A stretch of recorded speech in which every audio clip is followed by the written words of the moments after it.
Hey, my name is Jake, and today I'm going to be sharing with you a presentation talking all things water. Let's dive in. First, we're going to talk about our bodies. Our bodies are 65 to 75% water, so we know that hydration is vital. However, the quality of that water affects our bodies and cells at a molecular level. But there's problems with our water that we're currently experiencing in our society. And the three main categories we're going to be discussing today is toxins, environmental nightmare, and the agricultural and pharmaceutical runoffs. So we know that there's unregulated emerging pollutants in our waters, disinfectants, rust, sediments, BPAs, microplastics, and more. Did you know that 100 million single-use plastic bottles are used every single day worldwide? And 75% of them, which is 75 million, end up in landfill every single day.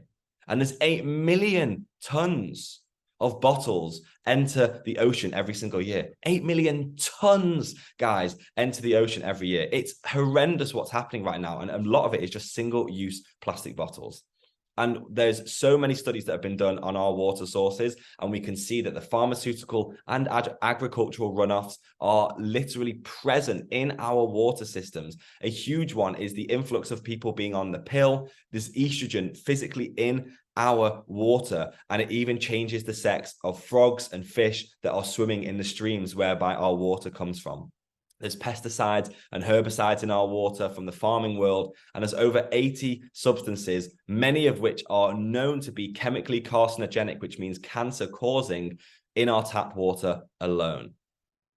Our health is literally declining, and we're going to be discussing three topics: dehydration, acidosis, and inflammation.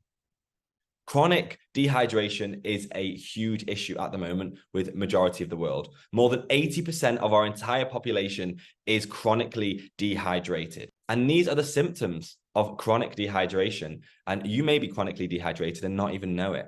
Have you ever experienced fatigue, headaches and migraines, clouded thoughts, brain fog, muscle cramps, infrequent urination? This can eventually lead to kidney issues, digestive issues, muscular injuries, and the overuse of painkillers, all because we're not drinking enough of the right water. Acidosis. What is acidosis? Well, it's a buildup of acid in the body or the blood. And this occurs when excessive oxidation is happening at a cellular level. What are the symptoms of this? Heartburn is acid reflux, skin issues like flare-ups constantly happening throughout the year, joint problems such as aches and clicks and difficulty to move, excessive stress when you're feeling completely overwhelmed by stress, confusion, and much more.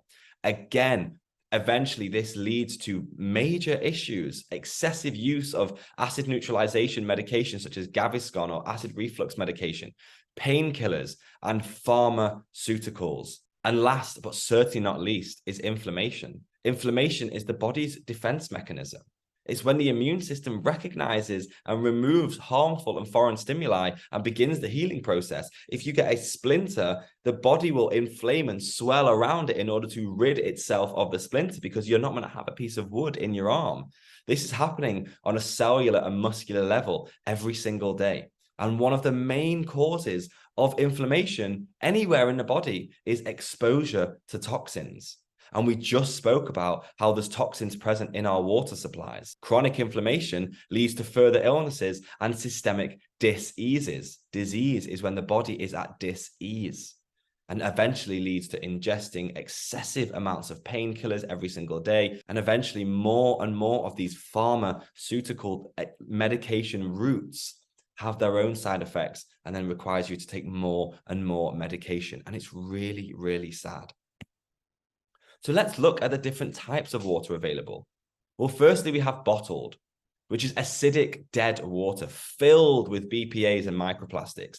There's forever chemicals that are known to be carcinogenic and linked to infertility, known to be in bottled water. And bottled municipal water or source water isn't even filtered. It's just chemically treated, so it's not got any of the fecal matter, because a lot of it is just recycled wastewater. There's full of hormone and endocrine disruptors, which are terrible for you. And a great documentary for you to watch is The Disappearing Male, talking about the impact of hormone and endocrine disruptors in our water systems. And as mentioned earlier, it's an environmental disaster how much the water, plastic bottled water, is impacting our world. Another water type is reverse osmosis.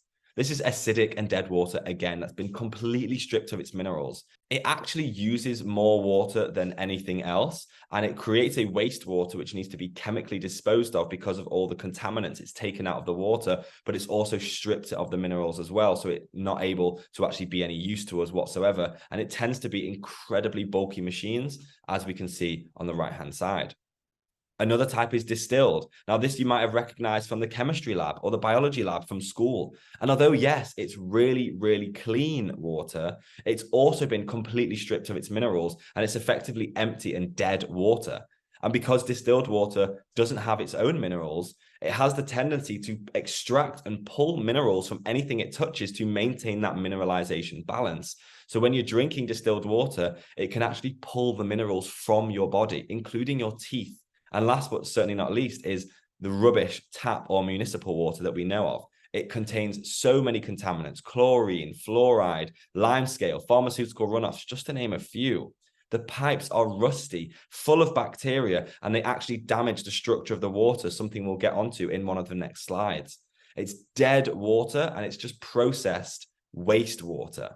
That's literally what tap water is. And you can Google what's in my tap water for an official report, and you will see the tens, as I said, over 80 substances that are present in tap water are going to be present. And as I say, fluoride, chlorine, these are known neurotoxins. These are known chemicals that can be carcinogenic and literally cause cancer, and have so many links to infertility and bladder diseases, kidney diseases, especially if we're having them over a long period of time. So what is the cost? Let's actually look at the cost financially on average and physically for the choices and potential implications that these choices have on our wallets and our health. You've got the medication, as we mentioned earlier, which is for all the different types of symptoms, from basically just dehydration, headache tablets, acid reflux, laxatives, for example, all costing approximately between 480 to 720 euros per year. And this is me being really conservative, assuming that you've not got that many issues and you're not taking that much medication. Eventually, taking all of this medication leads you to suppressing these symptoms instead of dealing with the root cause, which, as I say, is most likely dehydration. Obviously, we're not a doctor and we don't know your specific example, but we know that dehydration causes these symptoms, and you just suppress these symptoms with medication, inevitably worsening the problem of leading to more severe dis-ease. And after you eventually suppress this issue enough, it becomes a chronic illness, forcing the use of stronger and prescribed medication, which in and of themselves have side effects from those medications, and it leads to more issues, and you become stuck in the pharmaceutical trap. So what about the good old days? What happened back in the day when you got a cut?